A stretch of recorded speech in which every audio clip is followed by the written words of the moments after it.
Bonjour à tous, aujourd'hui je vous fais une vidéo un petit peu particulière, un petit peu spéciale puisque il s'agit d'une vidéo sur l'interprétation mais vraiment de manière extrêmement simple, la plus simple possible. Peut-être qu'effectivement vous avez des problèmes à interpréter, peut-être que vous avez envie tout simplement d'interpréter un thème et que ça fait des mois voire des années que vous êtes en train d'accumuler des informations, des connaissances théoriques et que finalement vous êtes plus noyé qu'autre chose. Vous arrivez à saturation, vous commencez à perdre confiance en vos capacités et peut-être même en l'art, tout simplement dans le domaine de l'astrologie. Alors l'idée ici tout simplement, ça va être de se concentrer sur des choses essentielles, sur une méthode extrêmement simple, vraiment la plus simple possible, je me répète, qui est très efficace, qui va à l'essentiel. Cette méthode, je vais vous la donner tout de suite, sans plus tarder. Et simplement, l'idée, c'est que vous pouvez retrouver toute cette méthode à travers la mind map que je vais vous partager et vous trouverez le lien dans la description. Pour cette méthode, il s'agit tout simplement de connaître vraiment les attributs des planètes, la signification des planètes. Vous pouvez retrouver ça sur la playlist que j'ai fait. Donc au niveau de la vidéo, vous pouvez retrouver ça au-dessus à droite de la vidéo si vous avez encore des petites difficultés avec la signification des planètes. La méthode, elle est extrêmement simple. Il suffit tout simplement, écoutez bien, de comparer la planète la plus forte et la planète la plus faible du thème. Comment ça marche ? Dans ce thème, alors c'est un thème indien, cette méthode marche également pour l'astrologie occidentale traditionnelle. Ce qui signifie, et cette méthode traditionnelle, ce qui signifie tout simplement que dans mon thème par exemple, vous avez, alors je vais remettre juste les signes avant, voilà.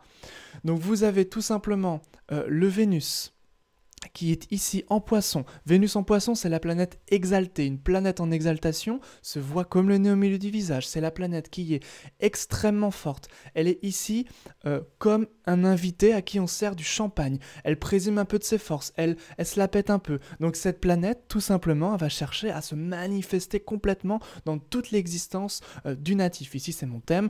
Effectivement, on va commencer à pouvoir interpréter ça.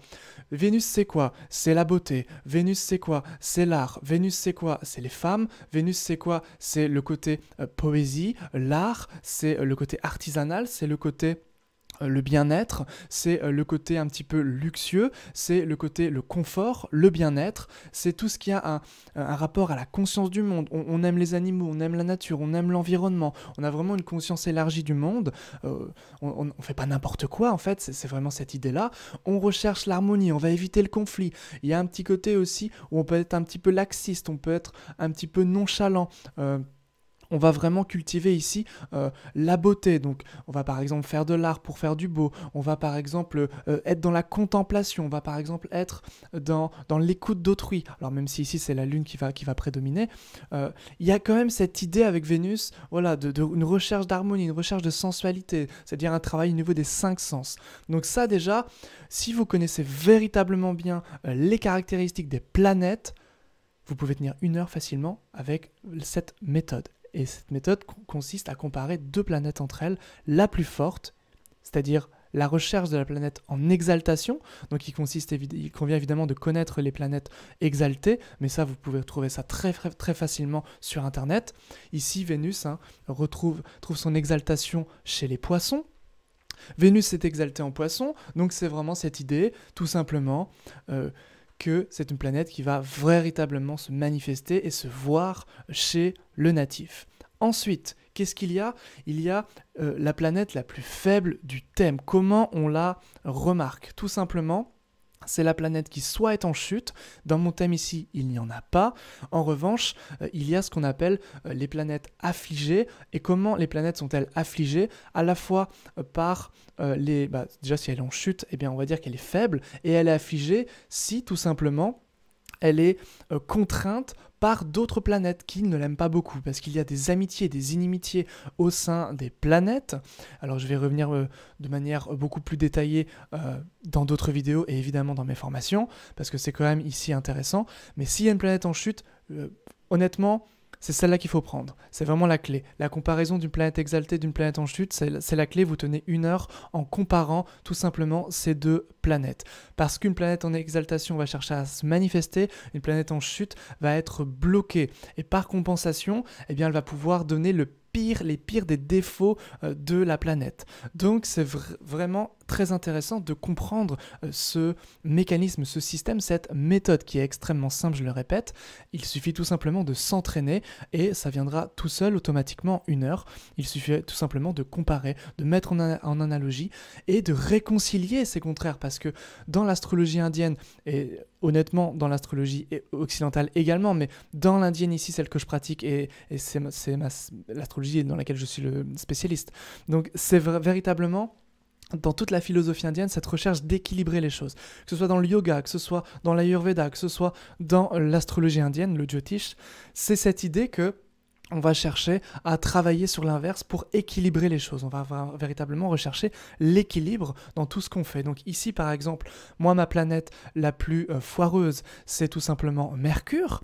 Mercure qui, à la fois, est maître de 12, maître des Gémeaux ici, et il n'est pas très bienvenu parce que Mars, il lui fait un peu la tête. Donc c'est-à-dire que Mars est une planète ennemie de Mercure, et effectivement, il y a cette idée, donc ils ne vont pas s'entendre, donc Mercure ici n'est pas en bonne posture.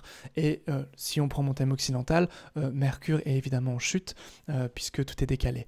Donc, comment dire, que ce soit l'occidental ou l'indienne, pardon, les deux s'accordent. Donc l'idée ici, c'est vraiment de se dire que Mercure va avoir du mal à s'exprimer, et lorsqu'on compare avec la puissance des planètes, Mercure a du mal à s'exprimer. Donc, c'est la planète la moins forte. Donc, c'est cette idée avec Mercure, tout simplement, que le côté pragmatique, le savoir-faire manuel, c'est-à-dire se servir des mains, se servir de ses mains, ou vraiment être très autonome facilement. Ça, on a du mal.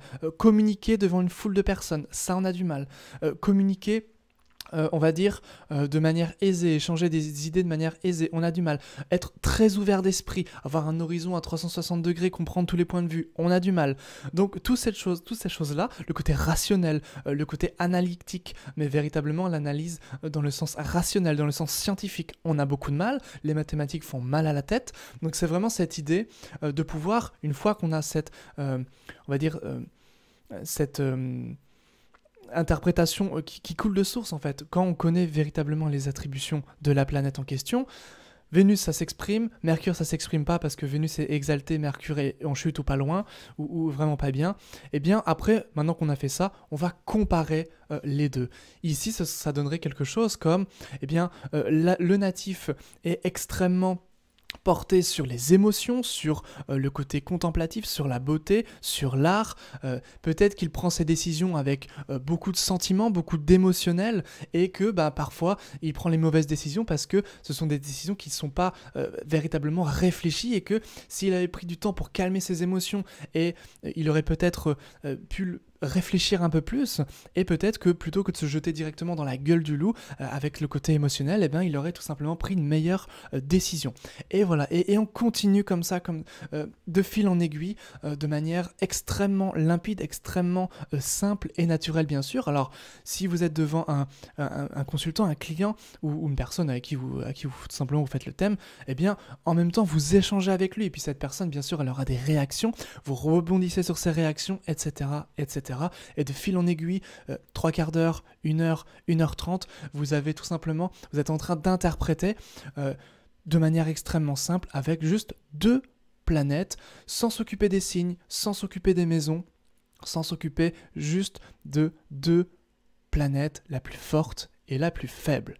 Donc ça, c'est véritablement une méthode que vous pouvez tout simplement employer durant à la fois vos consultations, et puis à la fois pour apprendre comme ça une méthode très simple, et pour vous familiariser tout simplement avec les attributions d'une planète, tout ce qu'il y a de plus simple et de plus naturel dans l'astrologie.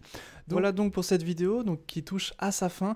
Encore une fois, si vous désirez retrouver la méthode tout simplement, donc les notes que j'ai prises durant cette vidéo, un petit récapitulatif. J'aime bien faire les mind maps, je pense que je vais en faire pour beaucoup de vidéos prochaine, tout simplement pour vous donner la possibilité d'apprendre de manière simple et qu'on arrête de nous noyer d'informations quand on étudie tout simplement l'astrologie. Donc vous pouvez retrouver tout cela bien sûr en cliquant dans le lien en descriptif.